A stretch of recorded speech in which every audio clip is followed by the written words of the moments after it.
নমস্কার বন্ধুরা, আমি সুপ্রিয়া ডেলি ব্লগে আপনাদেরকে স্বাগত জানাই। ভিডিওটা অনেক দিন আগের, আপনারা দেখলেই বুঝতে পারবেন। ভিডিওটা তুলেছিলাম, এডিটও করেছিলাম, কিন্তু ভয়েস ওভার দেওয়া হয়নি আমার কিছু কারণবশত। কারণ ছেলেকে নিয়েই ব্যস্ত ছিলাম বা আরও নানান কারণেই ব্যস্ত হয়েছিলাম। তো আমরা দুর্গাপুজোর সময় বেরিয়েছিলাম, আমি, আমার ছেলে, আমার হাজবেন্ড এবং আমার দাদার বৌদি। আমার ভাইপো খুবই ছোট, ওকে বাড়ি রেখে গেছিলাম। তো যাওয়ার সময় বারুইপুর ব্রিজ ধরেছিলাম, ওখান দিয়ে গিয়ে পদ্মপুকুর আছে, ওখানে উঠে ফার্স্ট ঠাকুর দেখা স্টার্ট করব। আমরা কোনো বছরই এই আমার ছেলে 3 বছর 4 বছর বয়স থেকেই কোনো বছরই আর দিনের বেলা বলো সন্ধ্যাবেলা বলো আমরা ঠাকুর দেখতে বেরোই না। আমরা পূজার কোনো দিনই সন্ধ্যাবেলা বেরোই না, প্রচণ্ড ভিড় হয়। তো ভিড়ে ঠাকুর দেখা আনন্দ বুঝতে পারছি, সেটা জানিও। কারণ বিয়ের আগে তো এরকম সন্ধ্যাবেলার দিকেই বেরিয়েছি, কিন্তু যবের থেকে ছেলে বড় হয়েছে না, ওই ছেলেকে নিয়ে ভিড়ের মধ্যে যেতে ঠিক মন চায় না। তাই আমরা 12টা হোক, 1টা হোক, 2টো হোক, রাত ওই 2টো কি 1টা এই সময় বেরোই। মতো এবছর বেরিয়েছি ঠিক রাত 1:30টার সময়।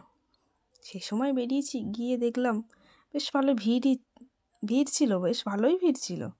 তো বারুইপুর ব্রিজের উপর দিয়ে যাচ্ছিলাম, পদ্মপুকুরের ঠাকুরটা ফার্স্ট দেখব সেই রকম চিন্তাভাবনা ছিল।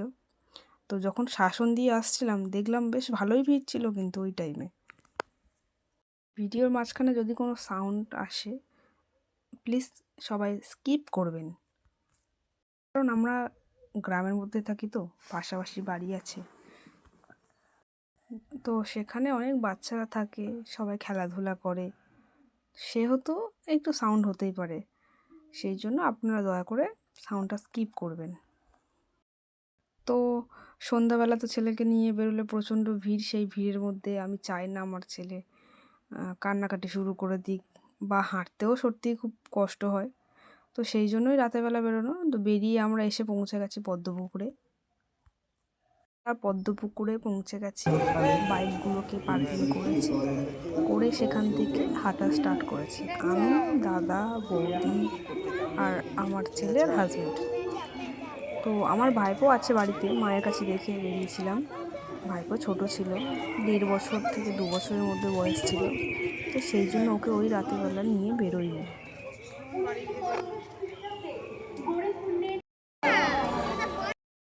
ও সব ভয় পায় না।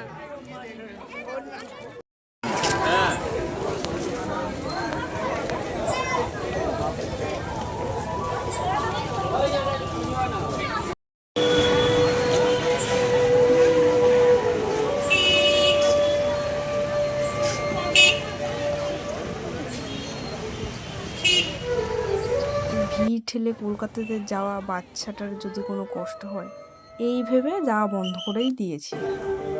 আমার পদ্মপুকুর যে পূজা প্যান্ডেলটা আছে ওখানে পৌঁছেই গেছিলাম। বেশ প্যান্ডেলটা কিন্তু আমার খুব ভালোই লেগেছে। দেখো, তোমরা নিজেরাই খেয়াল করে দেখতে পাবে যে রাত 2টোর সময় এতটা ভিড়। আমার কাছে তো আর একটা ফোন ছিল না, বা আমি এত ভিডিও করাতে পারদর্শী নই, তাই টাইমটা আমার তোলা হয়নি, কিন্তু তখন প্রায় 2টো বাজতে যায়। তো দেখলাম প্রচণ্ড ভিড় আছে, কিন্তু প্যান্ডেলটা সত্যি একটা প্যান্ডেল বেরিয়েছিল প্রথমে, প্যান্ডেলটা শুরুটাই করেছি সুন্দর একটা প্যান্ডেল দিয়ে। তারপর আবার পৌঁছে গেছি, যদিও বারুইপুরে আমার বাড়ি হলে কী হবে, আমি অধিকাংশ রাস্তা জানি না, আমি খুব একটা বেরোই না। আমি বেরোলে আমার হাজব্যান্ড আমাকে নিয়েই বেরোয়, আমি একা একা বেরোতে পছন্দ করি না, সেহেতু আমি রাস্তাঘাট খুব একটা জানি না। তো ও আমাকে বলছে, তোকে নিয়ে যাচ্ছি, তুই চিন্তা করিস না, বলে আমাকে নিয়ে গেলো। তো এই প্যান্ডেলটাও আমার খুব ভালো লেগেছে, ঠাকুরটা তো মোস্টলি আমার খুব সুন্দর লেগেছে, আমার খুব ভালো লেগেছে। তারপর আবার আর একটা প্যান্ডেলে পৌঁছে গেলাম, এখানে খুব সুন্দর করেছিল, কিন্তু আমরা যে টাইমে গেছিলাম যে ফোয়ারা সিস্টেমটা করা ছিল সেখানে তখন ফোয়ারাটা অফ ছিল, কিন্তু প্যান্ডেলটা খুব সুন্দর ছিল। কিছুক্ষণ দাঁড়ালাম, বেশ ভালোই লাগলো। তো রাতের বেলা গেছিলাম তো গাড়ি করে, খুব একটা কষ্টও হচ্ছিল না, কিন্তু আনন্দও হচ্ছিল, কেননা আমরা হয়তো 90% দেখতে পাচ্ছিলাম, বাকি 10% হয়তো ভিড় হয়তো পাচ্ছিলাম, কিন্তু ভালোই লাগছিল। তো তারপর আমরা এসে পৌঁছলাম বারুইপুর স্টেশনে, 4 নম্বরের পাশেই একটা ঠাকুর ওঠে প্রগতি সংঘ, সেখানে প্যান্ডেলটাও খুব সুন্দর করেছিল। কলকাতার মধ্যে কিছু বিখ্যাত জায়গাটাকে থিম করে তুলেছিল, ভালোই লাগছিল।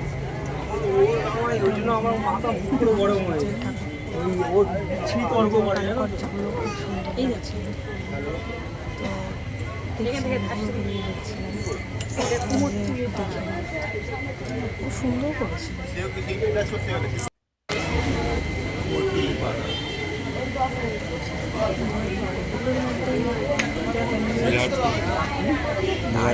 শেষ করতে পারছি যেগুলো দেখেছিলাম আর ছেলে বড় হওয়ার পর হাঁটতেও কষ্ট লাগতো।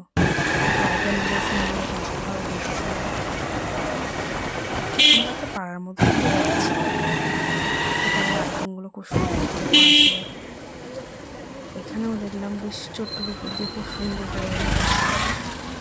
ঠাকুরটাও সুন্দর। আমরা বেরিয়ে তো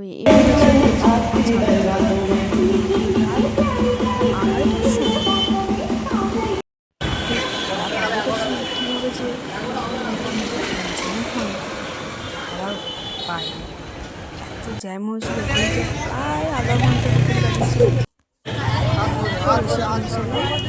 ফুলতলায়। তো এখানে এসে খুব ভালো লাগে।